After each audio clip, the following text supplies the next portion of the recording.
आज की कहानी ऑस्ट्रेलिया के एक मुस्लिम नौजवान अली की कहानी है। ये कम उम्री में ही 2 बड़ी कंपनियों का मालिक था कि अचानक एक दिन इसके साथ अजीब वाक़या पेश आया। ये बात सुनते ही उस नौजवान ने एक बड़ा फैसला लिया कि अली ने अपनी ज़िंदगी में कैंसर जैसे मूजी मर्ज को भी अल्लाह की तरफ से तोहफा करार दिया। अगर आप इस दुनिया में कामयाब होना चाहते हैं और अपनी ज़िंदगी को बदलने के ख्वाहिशमंद हैं तो आप बिल्कुल सही जगह पर हैं। ये चैनल आपको कामयाबी के गुर भी बताएगा और आपकी ज़िंदगी बदलने में भी मददगार साबित होगा। बिस्मिल्लाहिर्रहमानिर्रहीम। तमाम नाज़रीन और सामीन को मुझ शहरियार का सलाम पहुँचे। आज की कहानी ऑस्ट्रेलिया के एक मुस्लिम नौजवान अली की कहानी है। ये नौजवान 16 फरवरी 1982 को ऑस्ट्रेलिया के शहर सिडनी में पैदा हुआ और वहीं पला बढ़ा। ये नौजवान ज़हीन और काबिल होने के साथ साथ मेहनती भी था। इसने दिन रात मेहनत की और बहुत जल्द ही ये बहुत बड़ा बिजनेसमैन बन गया। ये कम उम्री में ही 2 बड़ी कंपनियों का मालिक था और इसने अपनी कम उम्री में ही वो सब कुछ कमा लिया था जिसकी एक इंसान ख्वाहिश कर सकता है। अच्छी गाड़ी, अच्छे कपड़े, अच्छा घर और वो सब कुछ जो एक इंसान के पास होना चाहिए वो सब कुछ उसके पास था। इस नौजवान ने शादी भी कर ली और ये जल्द सेटल्ड हो गया। ये नौजवान अपनी अच्छी ज़िंदगी गुजार रहा था कि अचानक एक दिन इसके साथ अजीब वाक़या पेश आया। इस वाक़ये ने उसकी ज़िंदगी बदल कर रख दी। मगर कैसे? अली हस्बे मामूल अपने दफ्तर के लिए तैयार हुआ, लेकिन उस दिन वो कुछ जल्दी में था। उसने जल्दी में चाय का घूंट लिया और जल्दी से अपने दफ्तर की तरफ निकल पड़ा। उसने रास्ते में अपनी गाड़ी के साइड मिरर में देखा कि उसके मुंह में कुछ निशान सा है। वो जल्दी से डॉक्टर के पास गया। डॉक्टर ने उसके टेस्ट लिए और फिर टेस्ट की जब रिपोर्ट आई तो वो रिपोर्ट उसके लिए भी शायद नाकाबिल यकीन थी। डॉक्टर ने बताया कि उसको मुंह का कैंसर है और वो अब लाइलाज हो चुका है। इसके बाद उसके पास ज़िंदगी के सिर्फ 7 महीने हैं, उसके बाद वो मर जाएगा।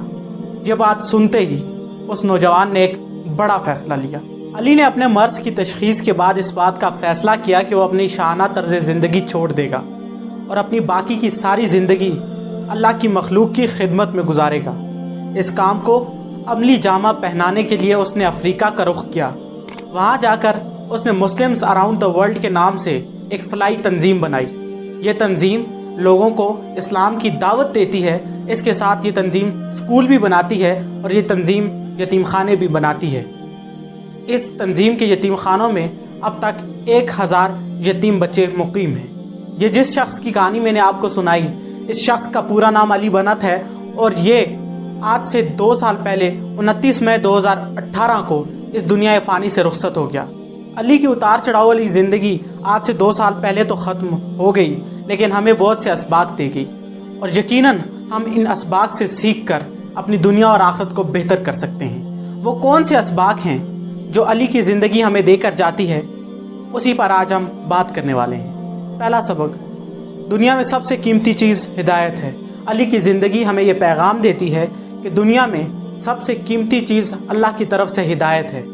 जिसके पास सब कुछ होने के बावजूद भी हिदायत नहीं है तो वो दुनिया का गरीब तरीन आदमी है, और जिसके पास कुछ ना होने के बावजूद भी हिदायत का कीमती ख़जाना है तो वो दुनिया का अमीर तरीन आदमी हो सकता है। यही वजह है कि अली ने अपनी ज़िंदगी में कैंसर जैसे मूजी मर्ज को भी अल्लाह की तरफ से तोहफा करार दिया, क्योंकि इस मर्ज ने उसको वो रास्ता दिखाया जो उसके लिए दुनिया और आखिरत में निजात बन गया। इस बीमारी ने अली को वो रास्ता दिखाया जो उसके लिए सिराते मुस्तकीम है और जिस पर चलकर वो दुनिया और आखिरत में फलाह पा सकता था। दूसरा सबक, अपनी ज़िंदगी में कभी भी सब्र और शुक्र का दामन ना छोड़ना। अली की ज़िंदगी हमें यह पैगाम देती है कि ज़िंदगी में वही लोग कामयाब हो जाते हैं जो अल्लाह पर तवक्कल करते हैं और आखिरत में भी कामरानियों के ताज उन्हीं के सर पहनाए जाते हैं। ये बात तो तय है कि कुदरत के फैसलों के आगे हम मजबूर हैं, लेकिन अगर हम कुदरत के फैसलों पर सब्र कर लें और अल्लाह पर तवक्कल करें तो ये हमारे लिए बहुत बेहतर होगा। अली की ज़िंदगी हमें यह सबक भी देती है कि हमें अल्लाह ताला की हर नेमत का शुक्र अदा करना चाहिए।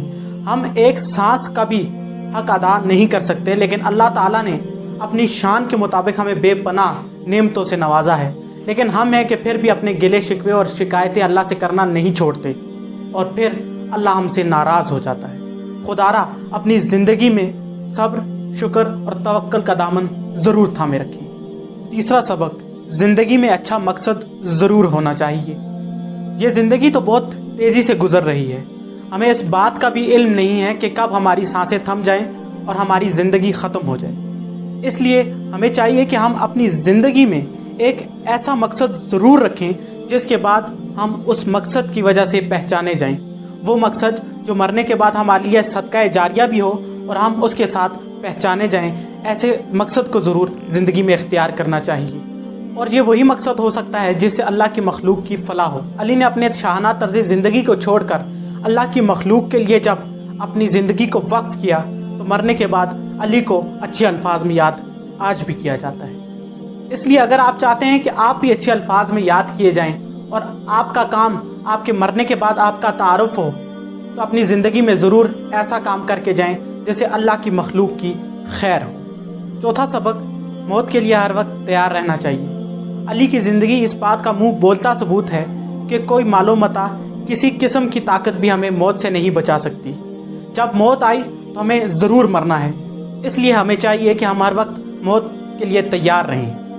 ہم ہر عمل کرنے سے پہلے یہ بات سوچیں کہ کہیں ایسا نہ ہو اس عمل کی وجہ سے میری عاقبت خراب ہو جائے۔ ہمیں یہ بات سوچنی چاہیے کہ کہیں ایسا نہ ہو کہ اس عمل کی وجہ سے کل قیامت میں پکڑا جاؤں اور پھر مجھے جہنم کا ایندھن بنا دیا جائے۔ اس لیے ہمیں چاہیے کہ ہم ہر وہ کام کریں جس سے ہماری آخرت سنورے اور ہم ہر وقت آخرت کے لیے تیار رہیں۔ اس نوجوان کی زندگی ہمارے لیے لمحہ فکریہ ہے۔ کہیں ایسا نہ ہو کہ ہماری زندگی کی سانسیں ختم ہو جائیں اور پھر ہمارے پاس مالک کے سامنے پیش کرنے کے لیے کچھ نہ ہو۔ مجھے امید ہے میری آج کی ویڈیو آپ کو پسند آئی ہوگی۔ کمنٹ سیکشن میں اپنی آراء سے ضرور آگاہ کیجیے گا۔ اپنا اور اپنے گرد و نواح کے لوگوں کا خیال رکھیے گا۔ مجھے بھی دعاؤں میں یاد رکھیے گا۔ اللہ نگہبان۔